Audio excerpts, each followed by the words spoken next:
Assalamualaikum warahmatullahi wabarakatuh. Alhamdulillah, welcome back to Men and Nature for our second episode of the season, produced by Batrisyia Afrina. For the next half an hour, you are on air with me, Sheikh Muhammad Saifuddeen with Sheikh Muhammad Salleh, and a special guest who will be sharing her expertise and views on the topic that we have chosen today. As was mentioned in our first episode of Men and Nature, the overarching theme for this season is sustainability. I believe our guest today is indeed the best person to speak about sustainability from an Islamic perspective. Please welcome Emeritus Professor Datuk Dr. Azizan Baharuddin from the Department of Science and Technology Studies, University Malaya. She's also the chairholder of the University Kebangsaan Malaysia, Yayasan Saimdabi Chair for Sustainable Development. Assalamualaikum and welcome again to the program, Prof. Thank you very much, Dr. Sheikh. Selamat Hari Raya to you. Selamat Hari Raya, maaf saya batin. Sama-sama. I hope it's not too late for me to welcome you back to the program. Thank you very much. I'm sure those who have been following us on Men and Nature is aware that you initiated the program back when you were the Director General of IKIM, if I'm not mistaken, in the year 2020. We are now into our sixth season of the program.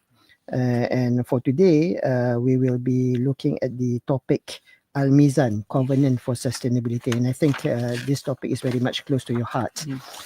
Could you share a little background of what the document Al-Mizan, a Covenant for the Earth, is and how it came to be? Bismillahirrahmanirrahim. Alhamdulillah Rabbil Alamin. Wassalatu wassalamu ala ashrafil anbiya'i wal mursalin. Sayyidina Muhammadin wa ala alihi wa ashabihi ajma'in. Rabbi shrahli sadri wa yassirli amri wa hlul 'uqdatam min lisani yafqahu qawli. Dr. Sheikh Saifuddeen, host for today, Miss Batrisyia Afrina, our producer, and all of our friends out there. Assalamualaikum warahmatullahi wabarakatuh. And we put forward our gratefulness to Allah SWT for enabling us to meet, at least in our hearts and minds today, to speak about something that's quite critical, I think. And thank you so much, Dr. Sheikh, for the brief introduction. I think congratulations to Dr. Sheikh in particular for sustaining Man in Nature.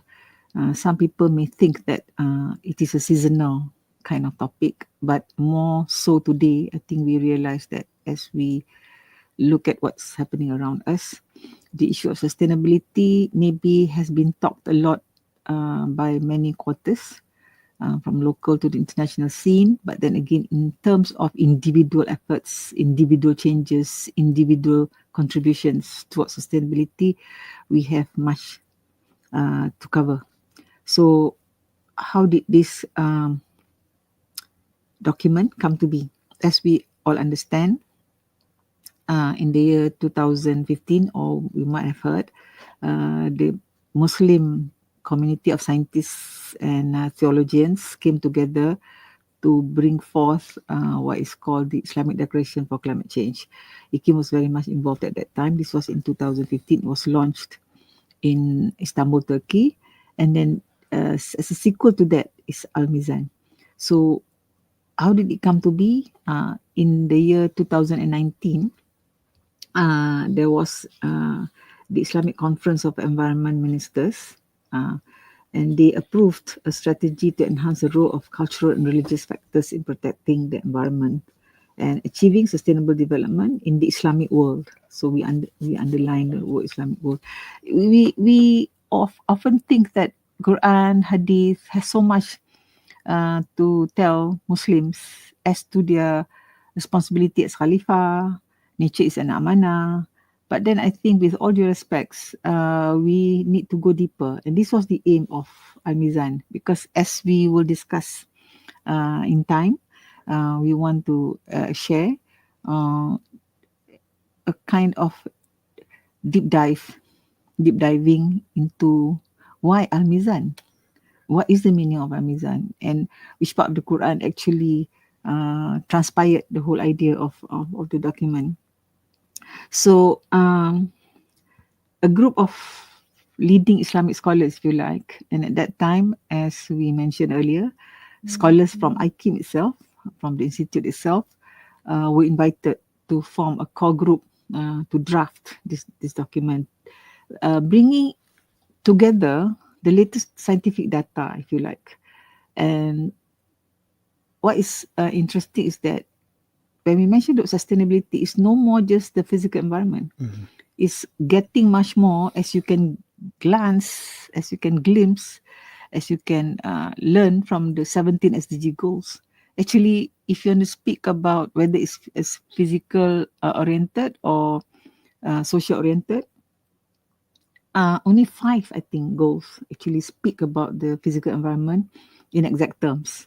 But the rest of it is actually talking about human behavior, changes in human thinking, human understanding.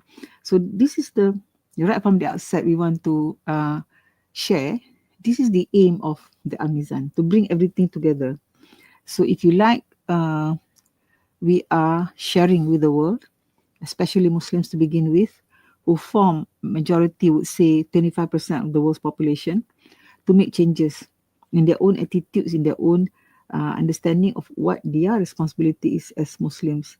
And so this document took 4 years in the making.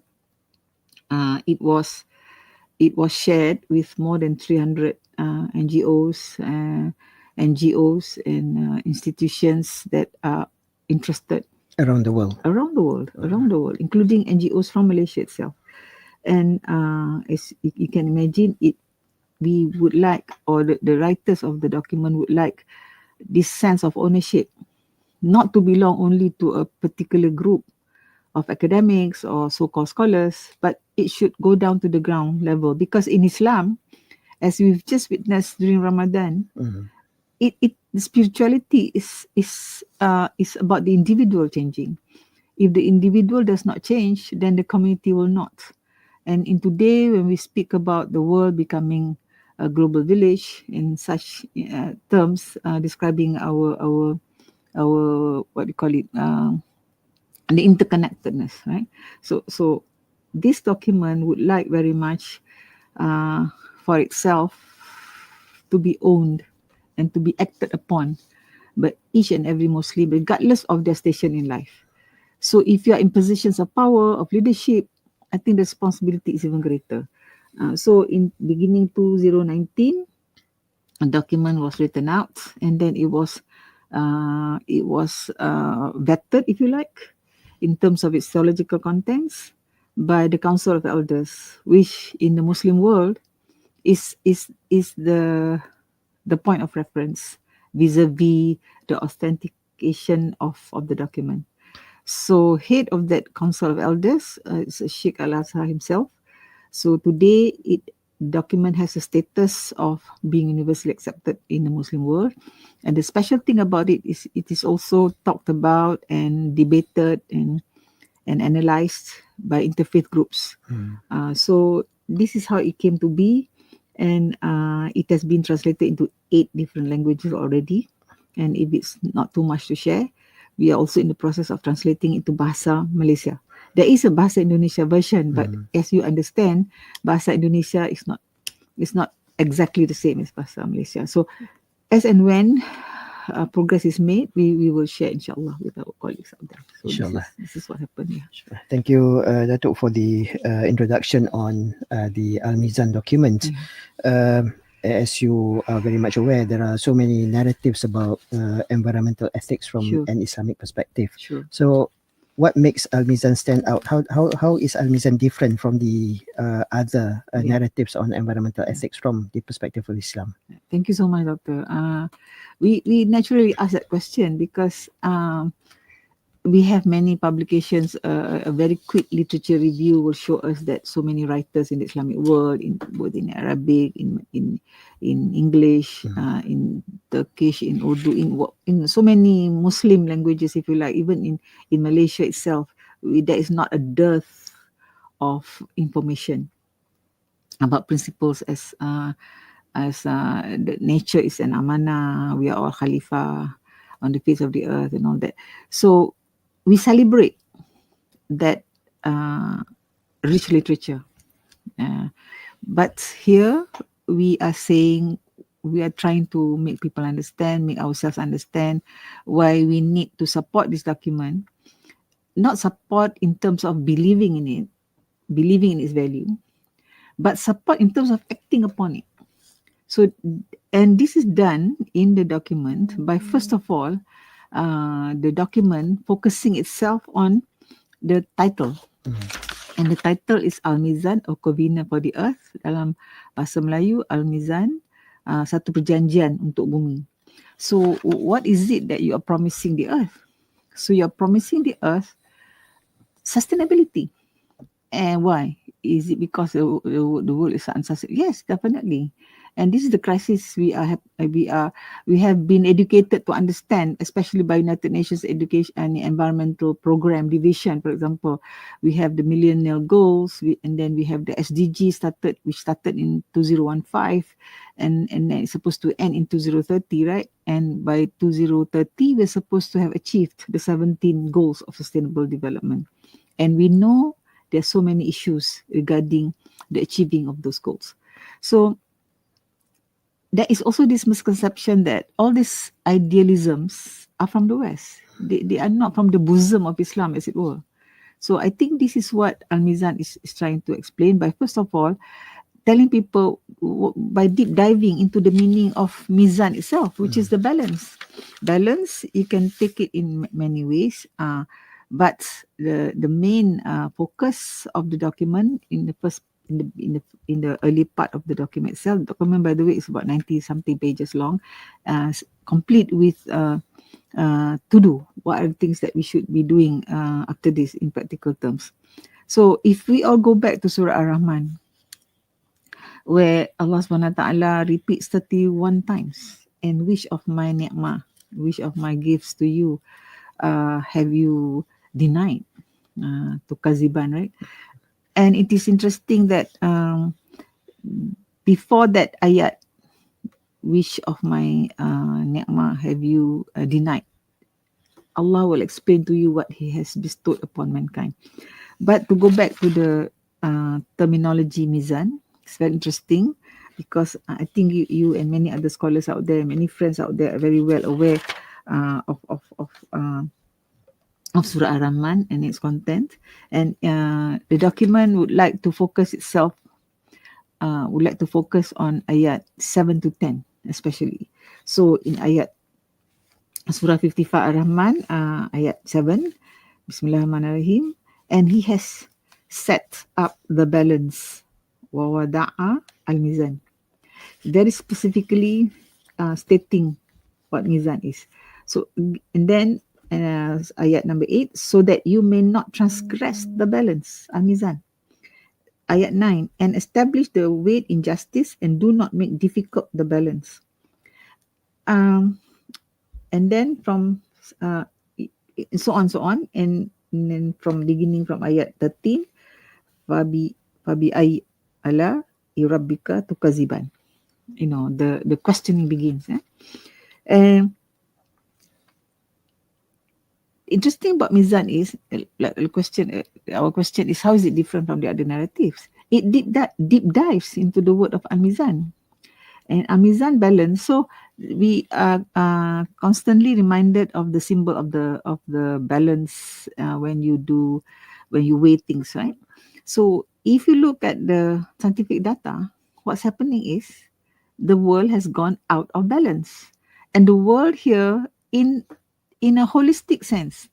We're talking about the world, the planet in a holistic sense, not just the environment being upset in terms of the limitations being already transgressed, in terms of carbon dioxide, in terms of heat, in terms of in terms of temperature, in terms of water, in terms of biodiversity, you name it.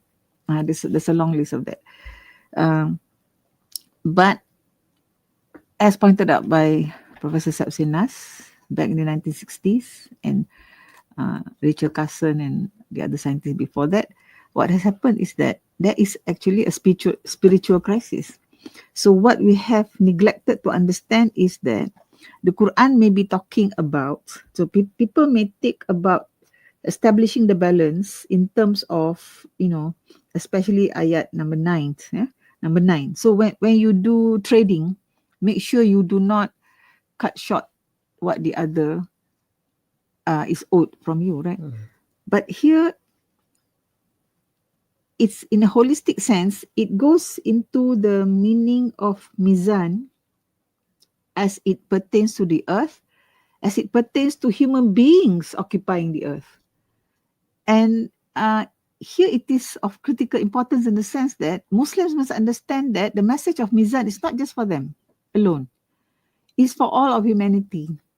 And if you speak about whether that is a practical notion or not, it is. Because beginning about 10 years ago, I think scholars, researchers like Posas in one of the universities in the United Kingdom, she did this very empirical study that shows that religious leaders have a very great role to play in terms of changing the attitudes of the followers, because only through religion that human beings will take what they need to do very seriously. And imagine this document actually explaining to you in the finest, in the most up-to-date detail, just what is wrong with the planet.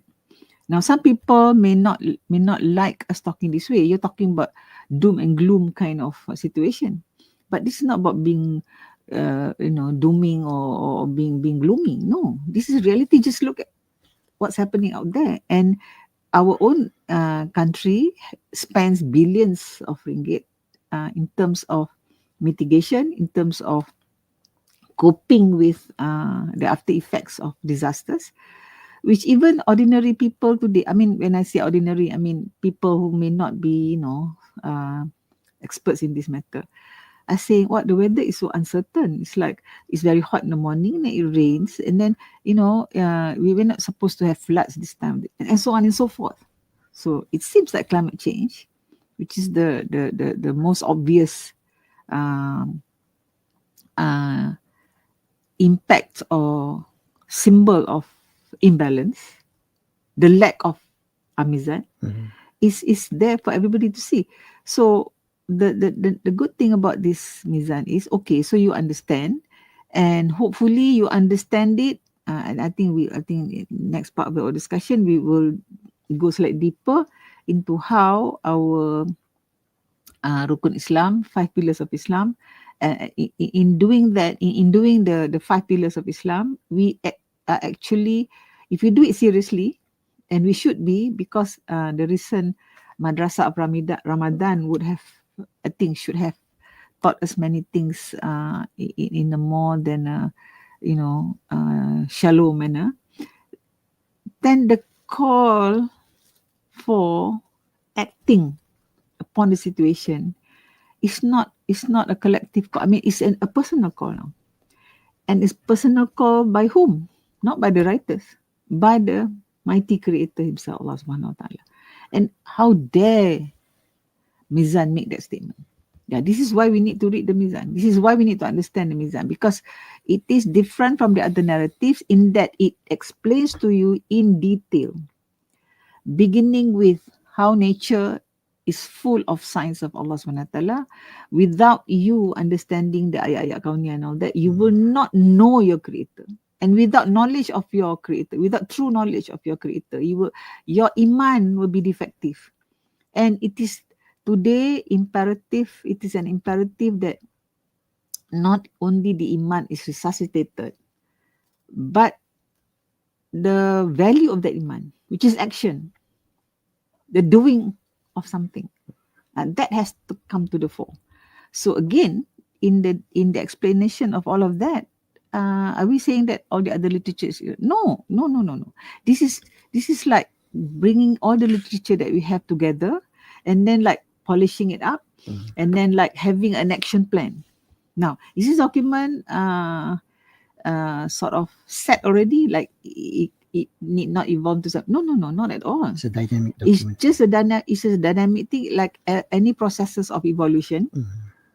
And we mean evolution here in a positive sense. We hope the next generation of writers, the next generation of researchers will build upon it.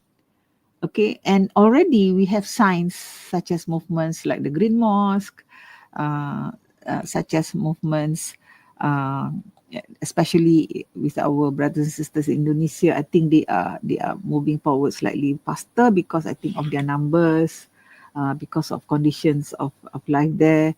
where they actually have green percentrans. So we talk about such things in our country too, and we're hoping that we will get there as well.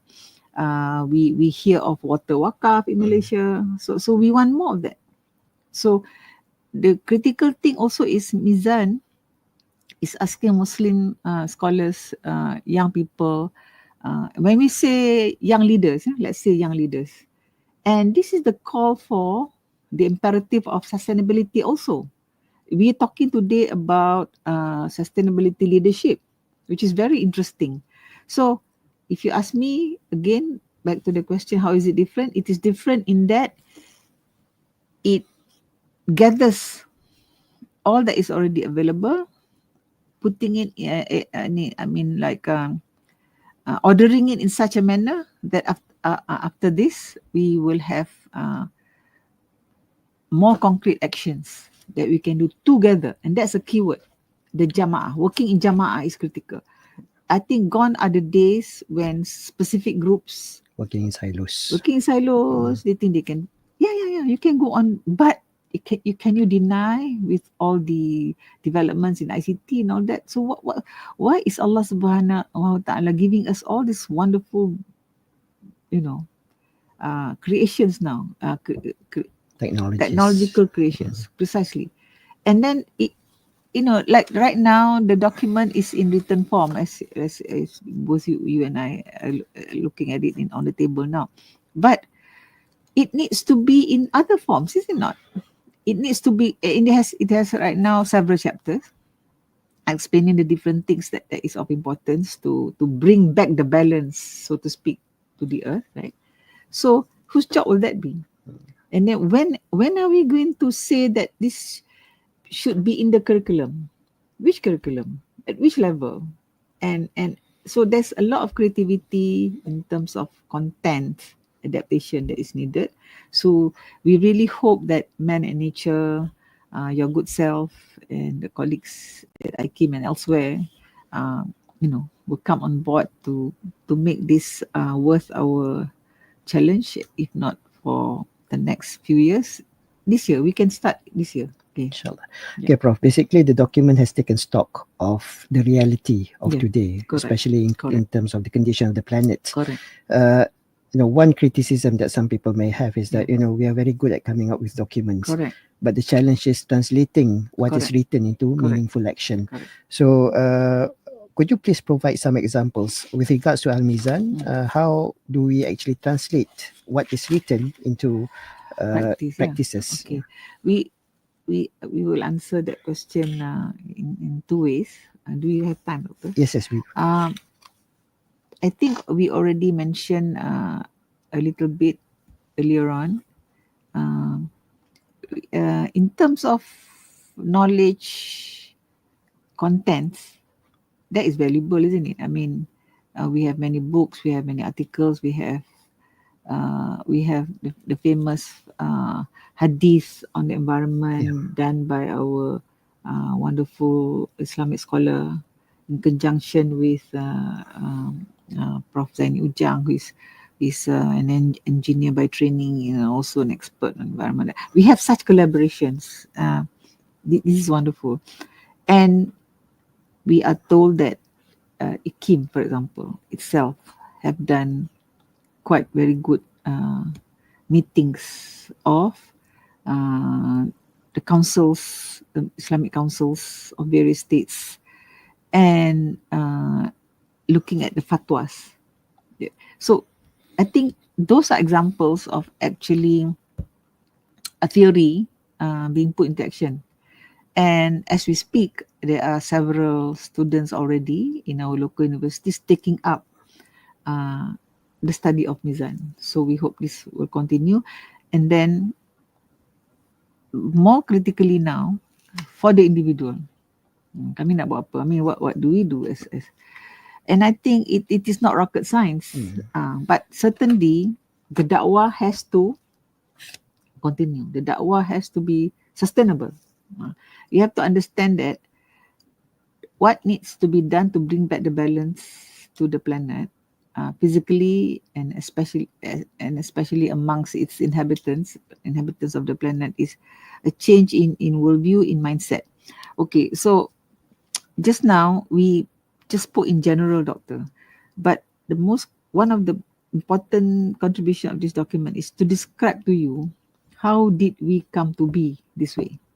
And one of the issues pointed out is the increasing gap between rich and poor.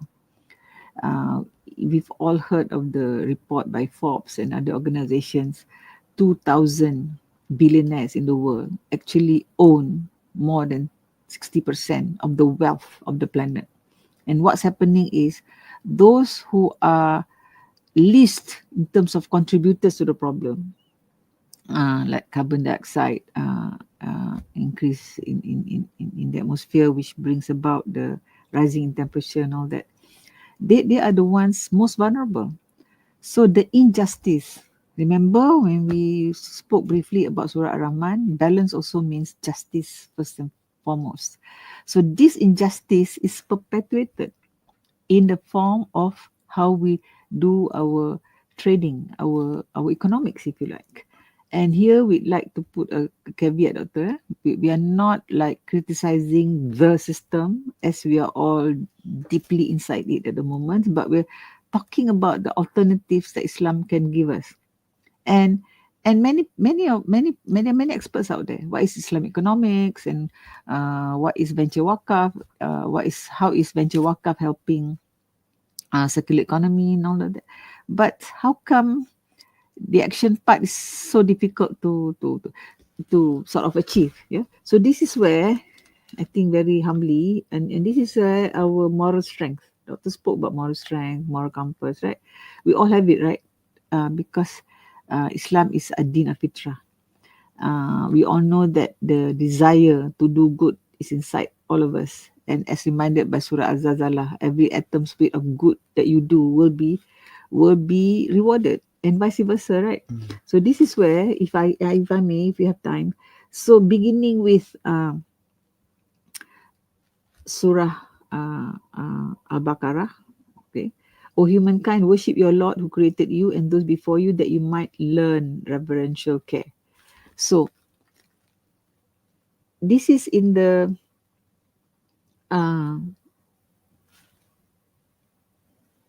life. It should be in the livelihood, in the consciousness of every single one of us every single day. But I think, Doctor, yourself speaks a lot about this. We are talking about light pollution. How come at night we don't see the stars anymore? And we denying ourselves actual contact with real signs of Allah SWT out there in nature. And then many of us are beguiled by the latest gadgets and all that, such that we don't have any relationship with nature, right? So the worship of nature, I think, should be something that is part and parcel with the other 5 pillars of Islam, which are our most basic form of worship to Allah SWT, the shahadah, the bearing of witness.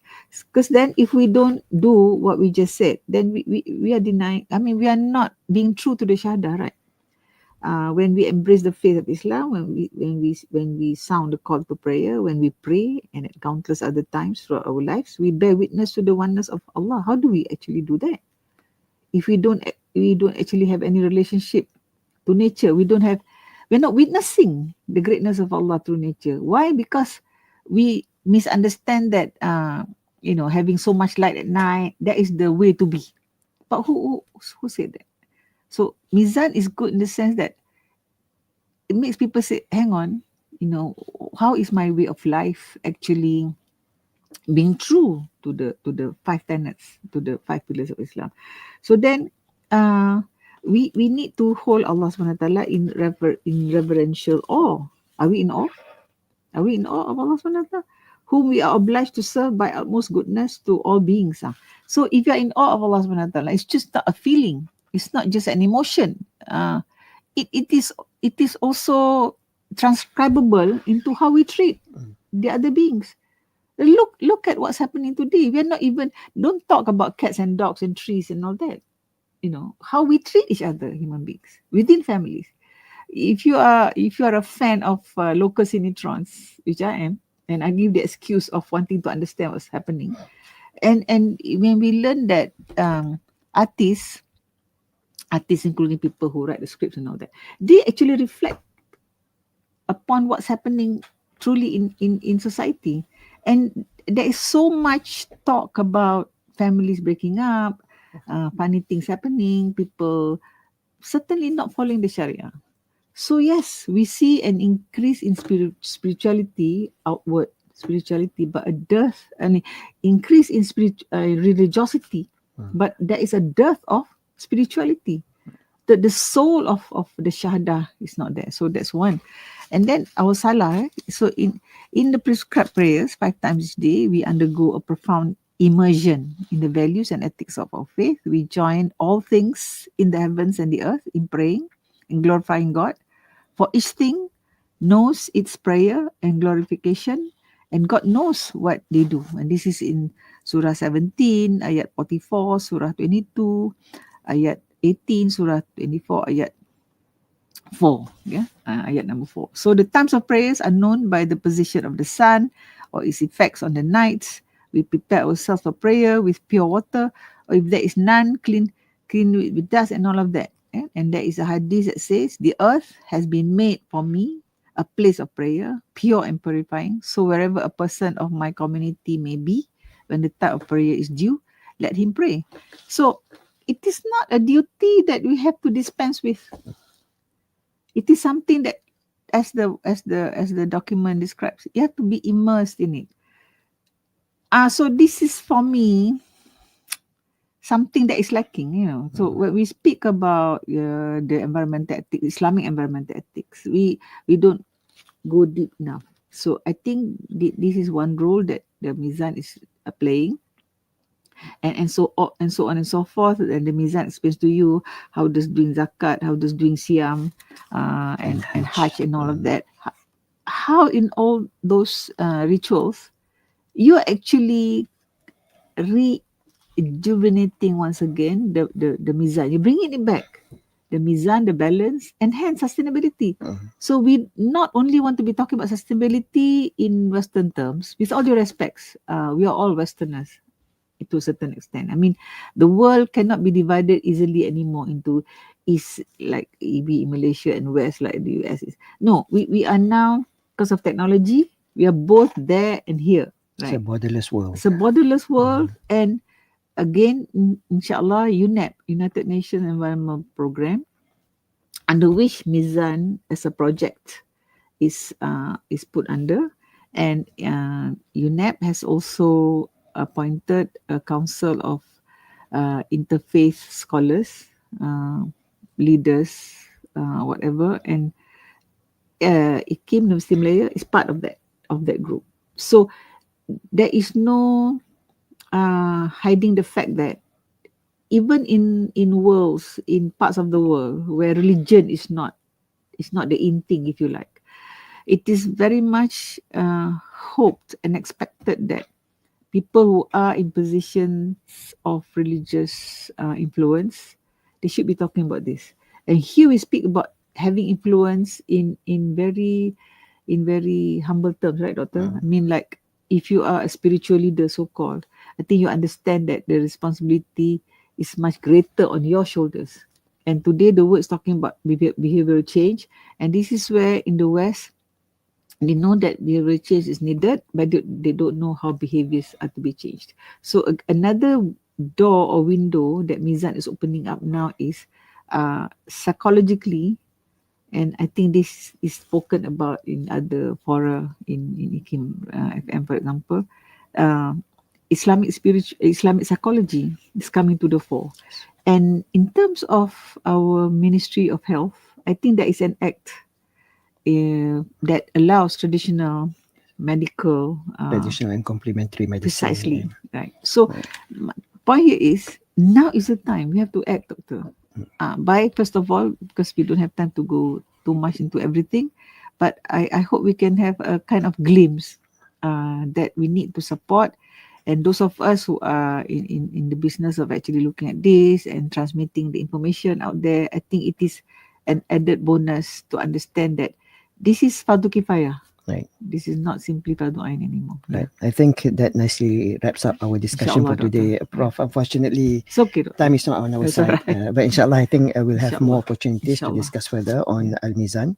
Ladies and gentlemen, in today's discussion, our guest, Emeritus Professor Dr. Azizan, has highlighted the importance of the Al-Mizan document and why we should translate the document into meaningful actions. After all, we are, as we all know, the khalifah of Allah subhanahu wa ta'ala, entrusted with the responsibility to look after the environment.